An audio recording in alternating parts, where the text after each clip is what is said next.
আসসালামু আলাইকুম বন্ধুরা, এই ভিডিওতে আমরা বাংলাদেশে প্রকাশিত পরিসংখ্যানের দোষ বা সীমাবদ্ধতা অর্থাৎ এই লিমিটেশন সম্পর্কে আমরা জানব।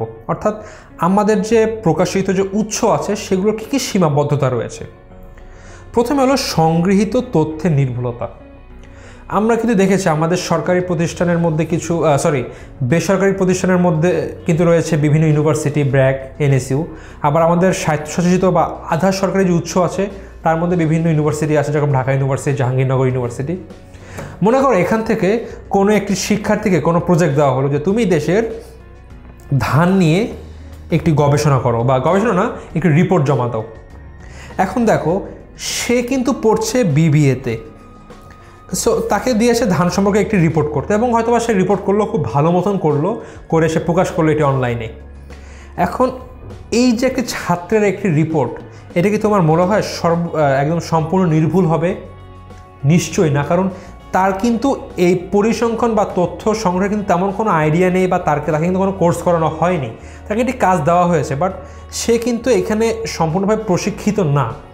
সো সে যে ইনফরমেশন নিবে সেখানে অবশ্যই অনেক তথ্যের মধ্যে হয়তোবা ভুল ত্রুটি থাকবে, এবং হয়তোবা সে এক কাজের জন্য প্রকাশিত তথ্য হয়তোবা অন্য কাজে ব্যবহার করবে।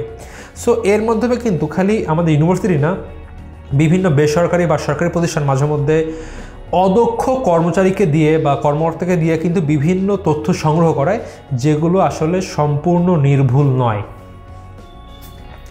ত্রুটিপূর্ণ সংগ্রহ পদ্ধতি। দেখো এই যে ছাত্রটি বা ওই যে অদক্ষ কর্মচারীটি বা কর্মকর্তাটি, তারা কিন্তু অন্য কাজ করছে, বা তাদেরকে একটি তথ্য সংগ্রহ করতে বলা হয়েছে। সো তারা যেহেতু এই পরিসংখ্যানের সাথে সংযুক্ত না, নিশ্চয়ই তারা এই যে সংগ্রহ পদ্ধতি সম্পর্কে তাদের কোনো আইডিয়া কম। বিভিন্ন যে বৈজ্ঞানিক পদ্ধতির আছে যেগুলো হয়তো বা পরিসংখ্যান ডিপার্টমেন্টের ছাত্ররা পারে, বা এইসব বাংলাদেশ পরিসংখ্যান ব্যুরোর যেসব কর্মকর্তা আছে, ওরা যেসব বৈজ্ঞানিক পদ্ধতি সম্পর্কে অবগত, নর্মাল একটি ছাত্র বা নর্মাল একটি প্রতিষ্ঠানে কাজ করা ব্যক্তি কিন্তু সেই সম্পর্কে অবগত নয়। তো স্বাভাবিকভাবে সে ত্রুটিপূর্ণ সংগ্রহ পদ্ধতি ব্যবহার করে তথ্য সংগ্রহ করবে, যার মাধ্যমে সঠিক তথ্য কিন্তু পাওয়া যাবে না। তথ্যের অপর্যাপ্ততা। আমাদের দেশের সরকারি বেশিরভাগ প্রতিষ্ঠানই তাদের নিজস্ব প্রয়োজনে বা তাদের দৈনন্দিন কার্য পরিচালনার জন্য তারা স্বল্প পরিমাণের তথ্য সংগ্রহ করে থাকে।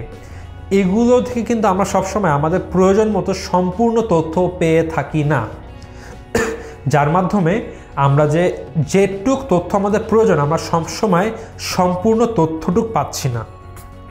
সো ওই যে আমাদের অপর্যাপ্ত তথ্য, আমরা সেখান থেকেই কিন্তু হয়তোবা দেখা যাচ্ছে কোনো রিপোর্ট বা কোনো কিছু তৈরি করছি, আলটিমেটলি সব ইনফরমেশন আমার এখানে অপূর্ণ থেকে যায়।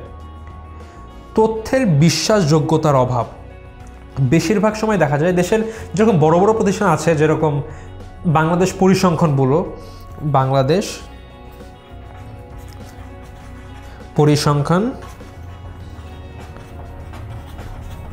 ব্যুরো, এদের কর্মচারী বা কর্মকর্তারা কিন্তু তথ্য সংগ্রহ কীভাবে করতে হয়, কীভাবে বৈজ্ঞানিক পদ্ধতি অ্যাপ্লাই করতে হয়, সব কিন্তু তারা জানে, এবং তারা ওইভাবেই তথ্য নেয়। সো তাদের তথ্যের কিন্তু একটি বিশ্বাসযোগ্যতা আছে যে না, বাংলাদেশ পরিসংখ্যান ব্যুরো কি তথ্য দিয়েছে, এটি অবশ্যই সঠিক হবে।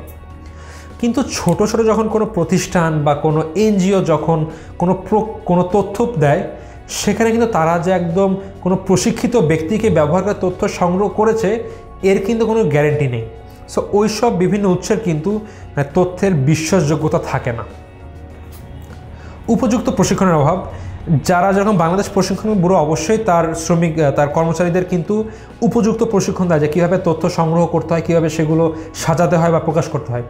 কিন্তু নর্মাল অন্য কোনো আধা সরকারি বা বেসরকারি প্রতিষ্ঠান কিন্তু বেশিরভাগ ক্ষেত্রেই এই তথ্য সংগ্রহ করার ক্ষেত্রে কোনো টিচারকে বা কোনো ছাত্রকে বা কোনো কর্মকর্তাকে কিন্তু কোনো প্রশিক্ষণ দেয় না।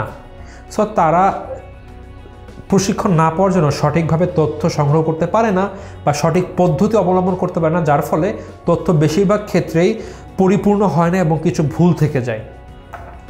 আধুনিক পরিসংখ্যান যন্ত্রপাতির অভাব।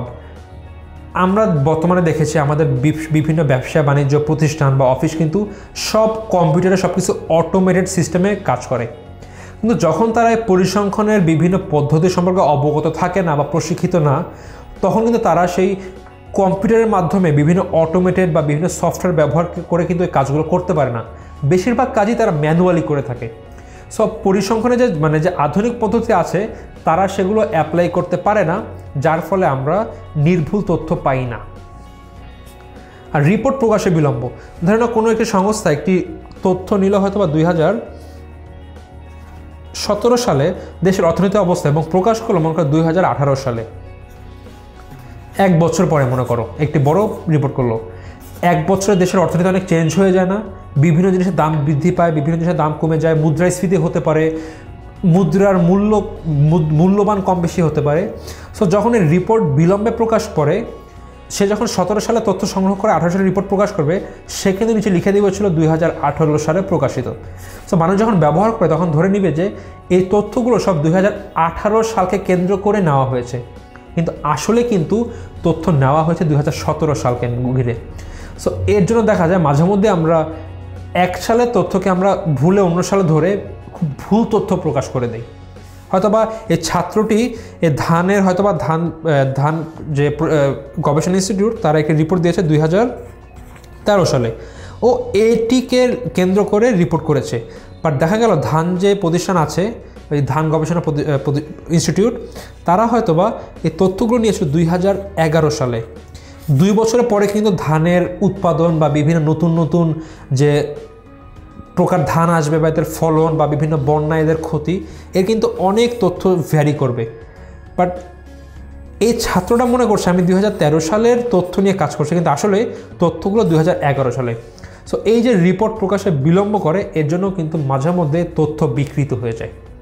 সো এগুলোই হলো বাংলাদেশে প্রকাশিত পরিসংখ্যানের দোষ বা সীমাবদ্ধতা, যেগুলো আমাদের অবশ্যই কাটিয়ে তুলতে হবে।